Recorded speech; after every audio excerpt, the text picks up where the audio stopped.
you're visiting Riga, you're going to need somewhere to stay, and therefore I'm just going to walk you through where we stayed.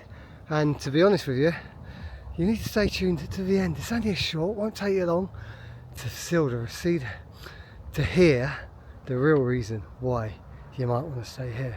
Okay, this is it, Riverside Camping.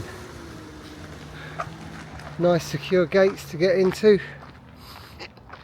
Of course we are here out of main season, in closed season, so the reception is closed, but there's a little box, there's a bit they've got open at the moment, and here we are. Things you can do, boat rides, etc. Clean water on a nice long hose with a good pressure. Need to empty your water. Been finding that is a real thing out here, but nice big drain to empty your water, your grey waste. WC emptying point. Here we come, some bins, more bins at the front for your recycling, which is always good to see.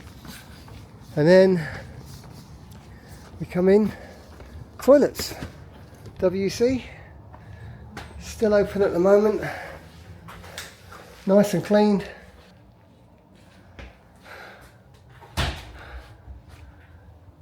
And into showers, nice hot water, simple shower cubicles, radiator in there, even this time of year, someone's just been in there by the look of things.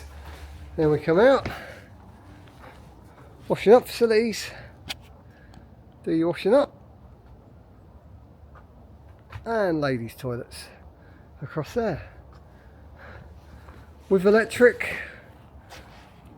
Nice electric posts. Don't forget, you'll need your 3-pin adapter socket, Euro adapter socket, but good electric. Nice little views around the site.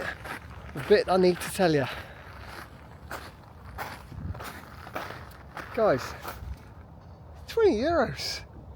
Yeah, 20 euros a night, right on the city centre.